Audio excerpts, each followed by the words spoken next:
Welcome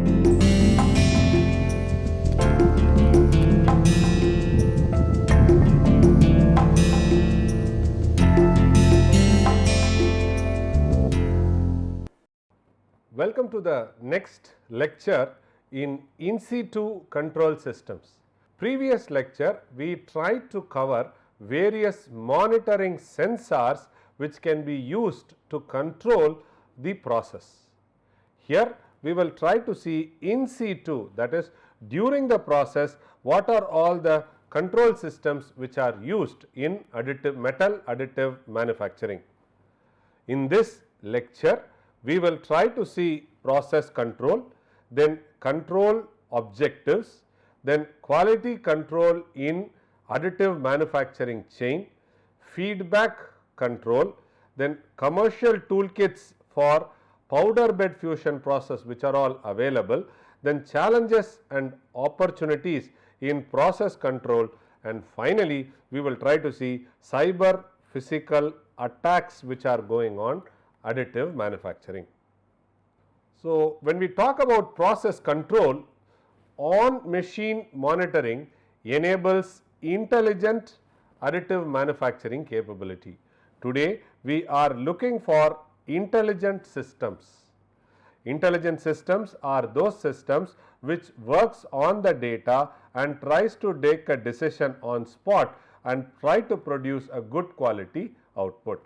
Such technologies enable the automated detection of out of control process changes and the onset of layer defects, which can be used to stop the process and avoid the further time, resource and scrap waste.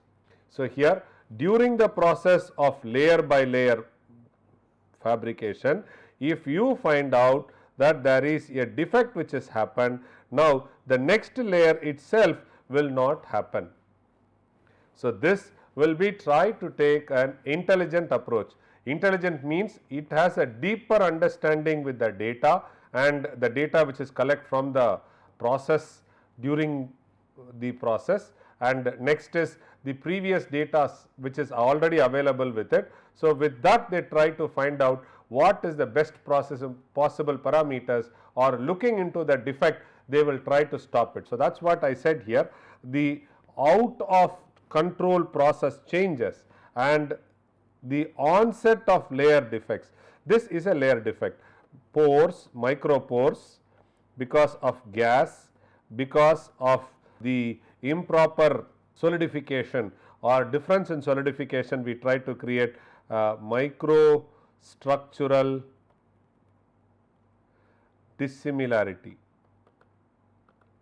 That means to say we are trying to create a random pore. This is a circular pore, micropore because of gas. So, these are defects which is by onset of the defects which can be used to stop the process and avoid the further time, resource and scrap waste is done. Alarms usually cause the process stoppage. Generally that is how it is done in even a factory where there are a series of CNC machines. If there is a defective part getting generated, it raises an alarm and stops the machine. The same is done here also. First time right and zero defect AM is the talk of the town today. First time whatever part is produced for the first time, you produce the best product. Second time whatever you produce, it is defectless. So, it is zero defect additive manufacturing which requires advanced process control and modification. The current industrial procedure identifies processability window for each material. That means to say, let us assume pressure versus velocity, or let us try to take pressure versus time, and let me convert the pressure also into some dimensional accuracy, right. So, maybe what will happen is you will see lot of things are getting done here as a bright part. All the parts which are produced here are good. So, maybe then what you do is you try to say this is the process window with which you operate such that you get the dimensional accuracy provided you do this time for solidification or this time for layer thickness, whatever it is. So, you try to do this is called as the process window. So, the processability window is this, the safe thing wherein which anywhere within the window you produce, it gives you a sound quality output. So, current industrial procedures are identifying the processability window. This is a processability window, it is not a point, it is a big area. In this area, anywhere you do, you will try to get a highly dimensional control part. So, this leads to material dependent process parameter for any material produced space. So, this can be for aluminum, there can be a shift when you talk about titanium, there can be shift when we talk about ferrous, it can shift anywhere, and this side it can shift for nickel alloy.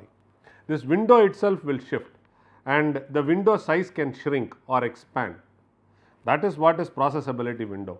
For metal forming process, you can see that there is a process window wherein which it can produce a sound quality output.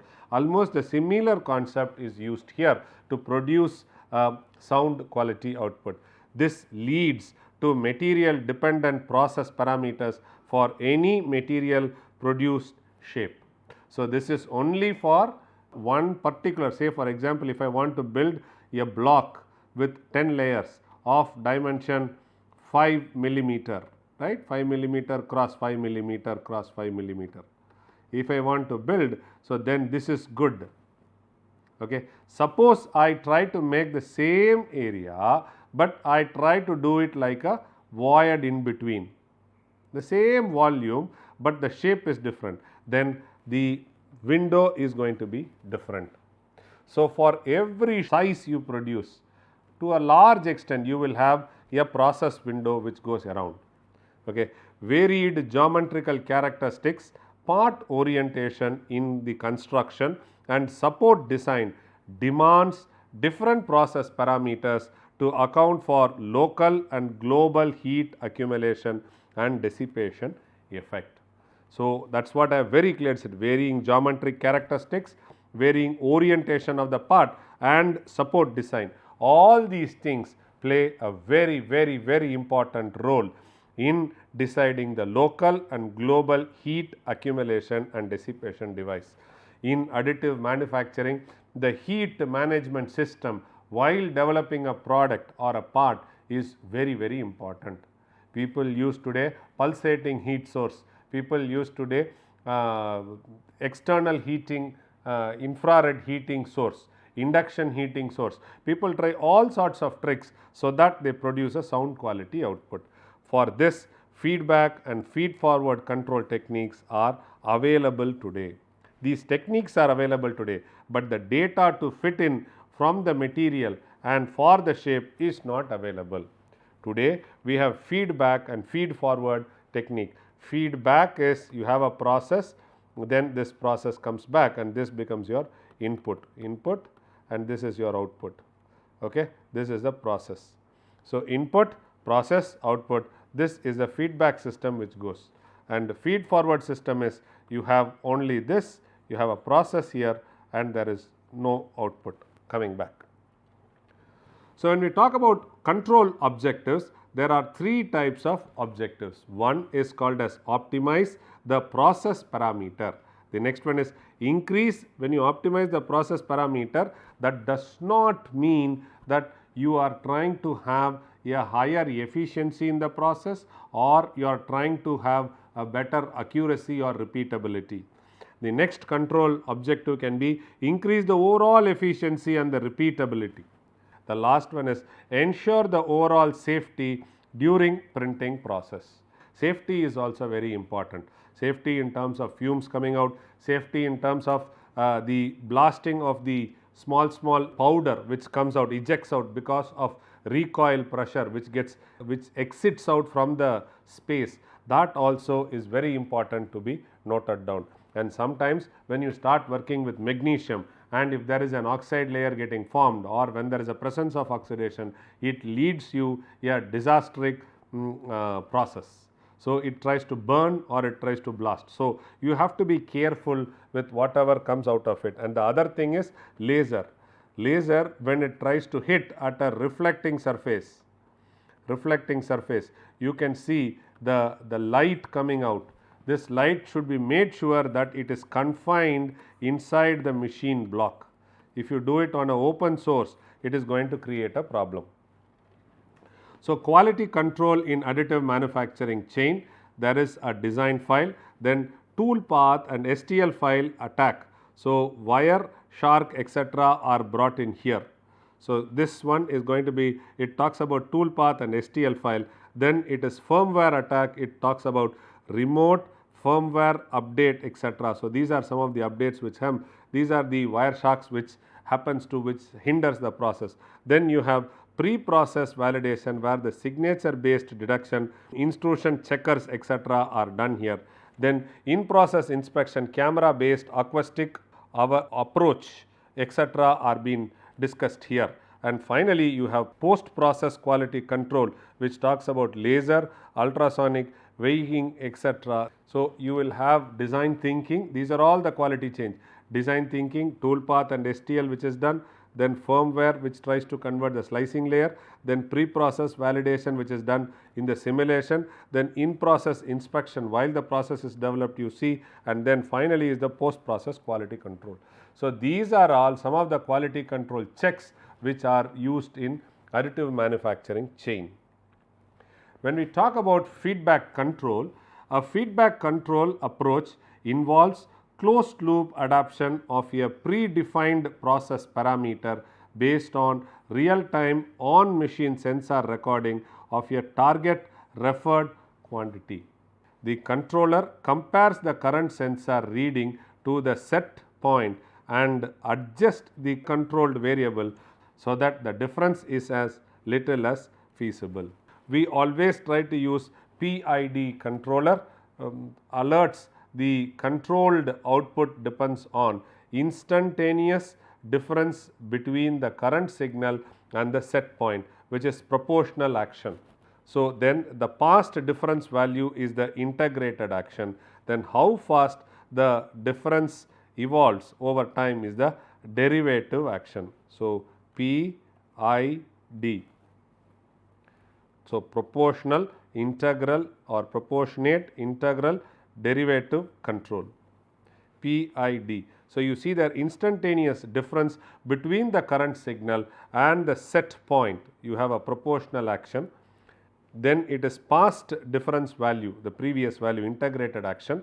Then how fast the difference evolves over time is the derivative action. So these things are done in a controller to change the output. So if you look at a block diagram what we have, you can see here the set point for melt pool intensity is given to a feedback controller. Then this feedback controller controlled path which is laser power, then it gives as laser powder bed fusion system, then it tries to make a product out. Then we have products. Now from the products we try to have in situ sensing, we have in situ sensing, then this in situ sensing will move to melt pool intensity, it will go to feedback controller. So whatever is the point set here, it is checked from the melt pool intensity whatever comes out, and if there is a plus 0 or minus signal to be given, it is given to the feedback controller, and this feedback whatever is given, the controller gives the parameters to LPBF, and then finally you get the product out. So this loop is a very complex loop to be controlled. Here we are only talking about laser and power, but in reality you also have the feed rate, overlapping of spot diameter, then hatch pattern, then spacing between the hatch pattern, all these things are discussed here. So it is a multi objective optimization has to be done. So then you try to get the required output. So this is called as a feedback control scheme which is available in laser powder bed fusion method. This is a feed forward, as I told you. Process input is given to a process model. Again here it is multiple objectives y1, y2, y3. These are all different objectives where we do it with x1, x2 For example, X3, here we talk about X4, X5, X6. So, these are all varying parameters. You can try to have their influence on outputs. So, these are all models which we generate here. Now, with this model, whatever we get generate, we try to look at geometric and locational dependent behavior. Geometric and location. So, we try to do that, and then this is given as feed forward parametric adjustment. The set points are here. So, the feed forward parametric adjustment is done here. Then it is moved to local process parameter adjustment. Then finally, you get is LPBF system, and then you get a product. So, the other fixed process inputs are this. So, you will have a feedback controller, process input, product, then you have a feed model, feed forward parameter adjustment, which is a set point. So, again here you have a minus, 0, negative. So, it tries to compare and it tries to adjust. Positive means it is greater, reduce, it is increase, reduce and maintain the same. Okay. So, local process parameter is adjusted and then it is given to the LPBF. When we look at commercial toolkits for powder bed fusion process monitoring, which is available in the market today, you have QM Melt Pool 3D, which is developed by Concept Laser, and then it monitors quality like melt pool, area and density. Then on machine sensing is coaxial photodiode, I have discussed in the last class. Then you have QM coating, where Concept Laser is again the developer. We do it, monitoring control is on a powder bed. So, it is off axis axial camera. So, it is coaxial photodiode, it is off axial camera. Then EO state melt pool, which is developed by EOS, they try to monitor the melt pool. So, it is coaxial and off axial sensors are used. Then EO state powder bed, we have EOS has developed. So, you have powder bed will be the monitoring quality, then you have an off axis camera.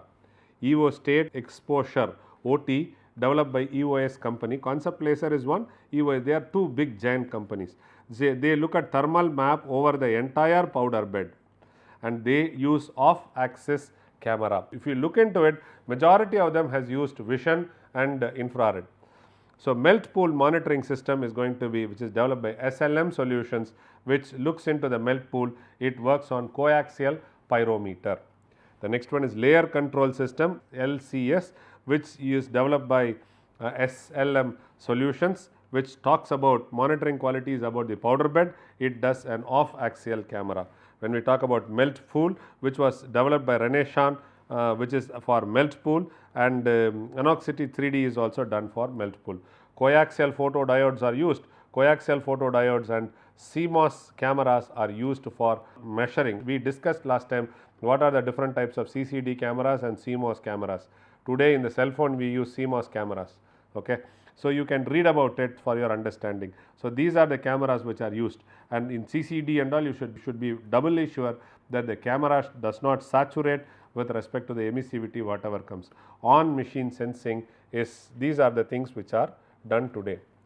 When we look at some more for powder bed fusion process monitoring, you have true print monitoring, which is TRUMP, which is developed by Melt Pool. Coaxial photodiodes are used. True print monitoring, which is done by TRUMP, which is powder bed and part geometry. It also checks the part geometry. It is very important. Then it is off axial camera is used. Layer QAM is nothing but Sysma arc cam.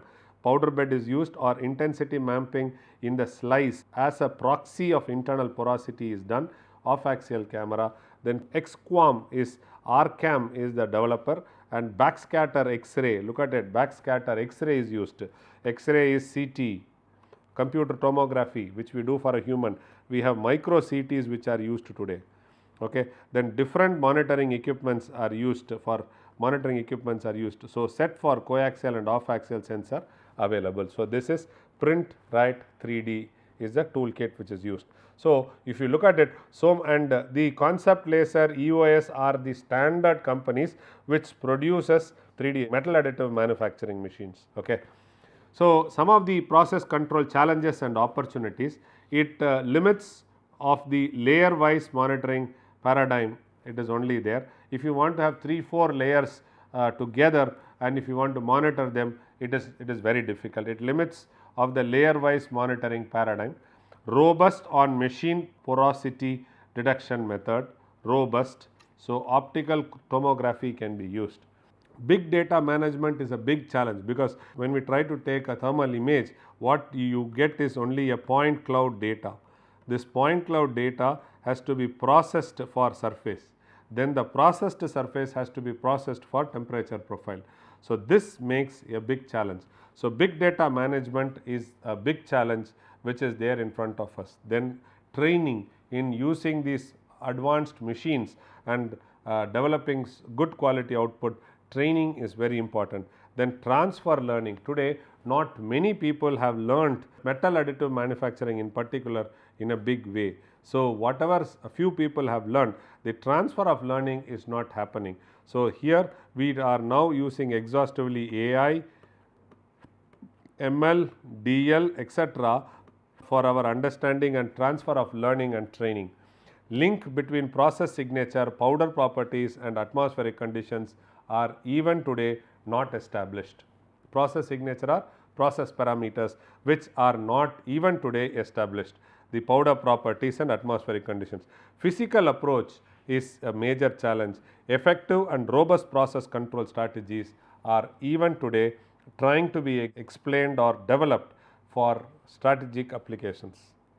So, when we look into limit of the layer wise monitoring paradigm, even though the layer wise production paradigm makes it possible to measure things on the machine in ways that aren't possible in other ways, it also has some downside.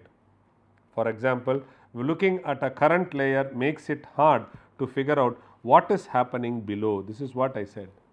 When you look at the top layer, what happens in the below we do not know. Such a partial remelt and built up and loss of heat and the effect on which the material volumetric, microstructural and thermal stresses properties or thermal properties come into existence. So, this is a challenge. So, here when we talk about layer wise production paradigm, we are trying to look at what happens below it. Top layer, bottom layer, what happens below it, that is what is very important. And when you do it, there is something called as partial remelt. Okay. Even though this is a limitation of the layer wise production paradigm, several surface characterization methods have been developed today to look at on machine application. Some seminal studies have started investigation new on machine sensing and measurement techniques.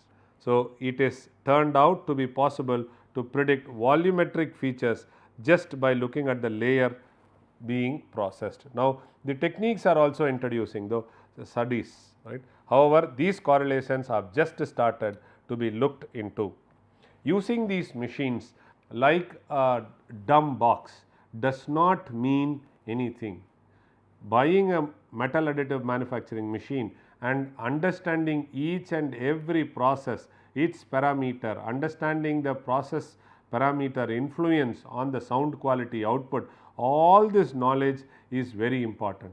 Once you have a big set of data or big set of knowledge, then you are mastering the process and you are trying to develop sound quality output. Otherwise, people are even today using it just like a machine, a black box. You fit in the drawing, you get the output whatever you want and then you keep moving. Moment there is a defect, they redo it. But that is not the way that we are looking forward through you.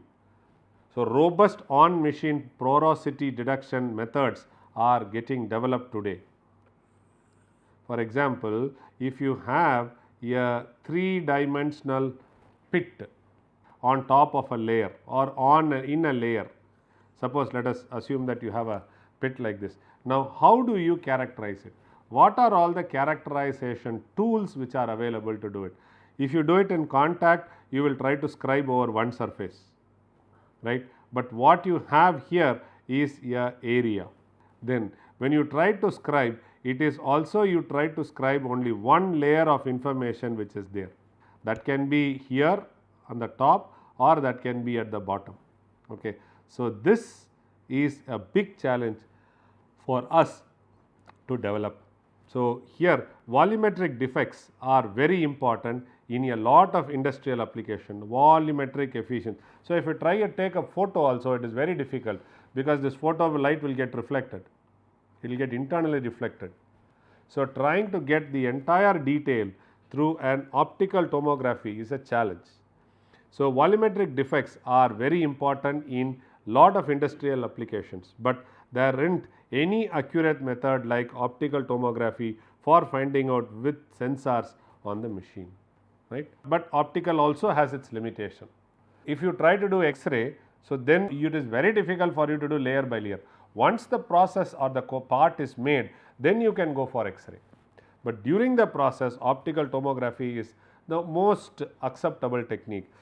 This is partially related to the problem with the layer by layer method, since pores can form below the surface or remelting step and can close the surface pores found in the earlier layer. So, this is where we are stuck. One layer might have a pore, the subsequent layer might not have a pore. So, then we are stuck with the technique. Several process signatures can be used as stand-ins for lack of fusion porosities or keyhole porosities. But more research is needed to make it possible to measure and monitor porosities. It is very important, more research has to be done. It is not that like a thermometer, what you push it into a person, you measure the temperature, it is not like that. Like a pulse oximeter, what you put in your finger, it is not like that. Here it still needs lot of development, lot of data. We do not have lot of data also nowadays, and people have just started sharing data. In fact, if we wanted to have an additive manufacturing standard for Indian standard, we do not have it. We now currently ASTM has started or ASME has started, and then subsequently Japan has started, Euro has started. Now they are all looking for what are the standard parameters, standard testing devices or standards to be followed. We are now looking forward because it is a growing area, and the lack of fusion porosity or keyhole porosity is very important. Even though there have been a few seisminal studies, the relationship between the cause in the process defect and the flaw found in the post processing inspection can be such as X-ray tomography is still not very clear. During the process measurement and after the product is measured through an X-ray CT, we are still not able to correlate what is this with respect to that coming. Big data management, every data analytical technique applied to on machine gather data will face issues related to handling of a very large and very fast stream data. If we are trying to look at spatial resolution, we look at time and we also look at space. So, fast space streams is there. Several gigabytes of data may be generated from one machine sensor during the production of the part. Only a small number of solutions proposed in the literature were actually implemented and tested on integrated device with real-time data handling system. There is a lot of development which has to happen in the big data. Since several metal additive manufacturing applications involve one of a kind production and geometries that vary along the process from one layer to the other, one challenge is the definition of training phase. That is what I told you. So, you have one of a kind production, one geometry. Suppose you produce 100 parts, then you can try to establish a empirical rule. If you are trying to produce one of its kind, then it is very difficult for you to take that knowledge and transfer it to some other shape. Indeed, the training database must be represented in control process condition, but the underlying dynamics of the process may vary from one layer to the other, from one part to another. The transfer learning major problem is figuring out how to use the knowledge and empirical models learned from making one part with one additive manufacturing system to another part with the same machine model but different machine. Okay. So, this is what use of knowledge and empirical model transfer, making one part with one AM system to another part in the same machine model but a different machine. As an example, it would be easy to do experiments in limited and controlled set of process conditions as they apply what was learned from the other condition. This would cut down the cost of experiments, but this is still an open question which is made worse by the fact of metal additive manufacturing application. Only a few important studies have looked into and how transfer of learning methods can be done in AM. Link between process signature, powder properties, atmospheric condition. There is no method in the literature for integrating and correlating information about conditions that can change from one build to the next and have an effect not only on the quality and performance of the finished part, but also on the quantities that can be measured on the machine. Very important point. One example is how the properties of powder can change over time. That is true. When you properties of powder, what happens is when you use it once and then you try to suck it, then next time you use the same powder, then you remove all the powders which you have not used. So, when we do it multiple times, the property of the powder changes. Though the powder particle was not involved in sintering, but the heat transfer would have happened in the powder bed. So, the property of the powder changes. Another example is how the air in the bed chamber can change during the build from one build to the other. We still need to learn about these things, how they affect the properties. Physical approach, process simulation have a lot of potential to improve AM performance and make it possible to make products with no flaw. So, that is why we do process simulation. In many of the process simulation, whatever is available today, we try to simulate and see how the hatch patterns is happening, how much time will it take to build all those things. But we are still not in a position to simulate and see what happens to the metal powder for this response over a large area. Molecular dynamic simulations are also exhaustively used to do process simulation during the process, but it is still a long way to go. Simulations, for example, can be used to create feed-forward control strategies for adjusting local process parameters.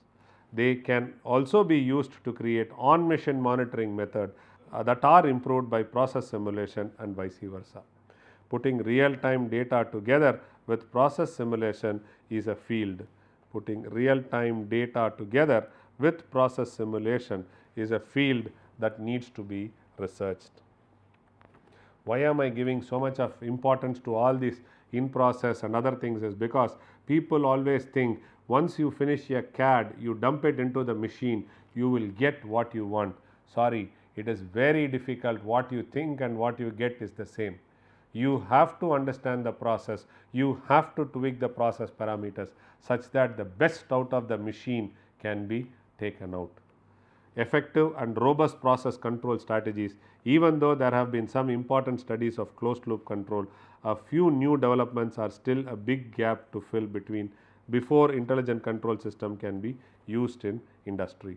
Instead of changing the process parameters, which is always thought of based on the model output, real-time sensor signals, researchers have come up with other way to reduce and fix the defects. On-machine defect control is another area of research which could lead to the development of new generation of smart additive manufacturing. Some of the cyber physical attacks which are happening on additive manufacturing, security threat on STL files. When we are trying to transfer the CAD drawing along with the neutral file, there is a breach of trust and people can start tampering with the STL file. Moment you tamper with the STL file, whatever the file gets communicated to the machine, we still have a problem. What are we talking about? Say for example, you have a country like India, so where they do a CAD. So suppose let us try to take another country, maybe Germany, where they have this machine.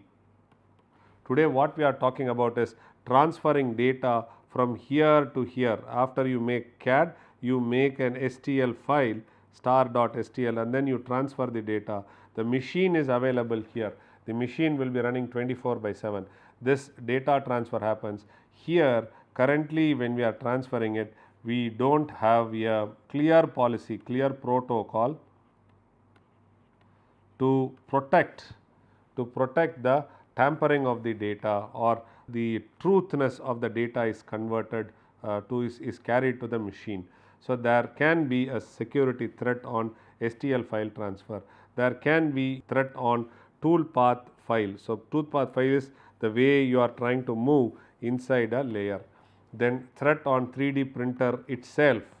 So they try to, whatever data you give, they try to tamper it. Wireless communication between the server and the controller. Today we try to use RS-232C, the latest version, but we are now trying to see how can we wirelessly communicate between the server and the controller. Then USB communication between the PC and the controller. This to a large extent is happening today, where there are several IEEE standards available today which are working on this. There is a big research group across the globe who are trying to work on cyber security threat of STL files.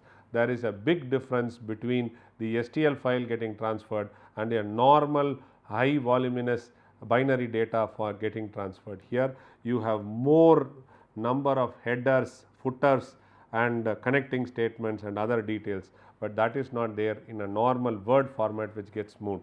So this is the major challenge for the cyber physical attack on AM. The security's CAD model tessellation creates STL file. After STL file generation, the model is no longer formed of complex mathematical equation but geometrical triangles. So this is what I said. It is no more a mathematical equation, it is geometry. The potential attack on this stage can be to change the coordinates and the vertices. Before sending the STL file to 3D printer, the design modeler must be split into layer description for the tool path. During CAM, operations and the users may still see damaged layer. Security threat on toolpath file. So this is remote printing leaving vulnerable connection ports. So the PC slicing software and the wireless transmission could interpret and modify the toolpath. The toolpath file solves utilizing software like Wireshark showed it is possible to interpret printing information such as temperature, setting, fan speed, layer description during the data and command transmission from the computer to 3D printing. Advanced encryption methods are thought of at this stage. When we are trying to talk about threat to 3D printer, a 3D printer is the final stage. During this stage, firmware hacks are common. We saw that all these things in the this thing. So if you are able to recollect to our previous this thing, so we said here you can see firmware attack, Wireshark. So all these things I have said here. So this are the cyber security threat which are available today. So even if the STL file and the G codes are valid, if the controller or the firmware is compromised, the 3D printer could interpret the original instruction as unwanted operating orders. Thus, firmware must be protected from attack.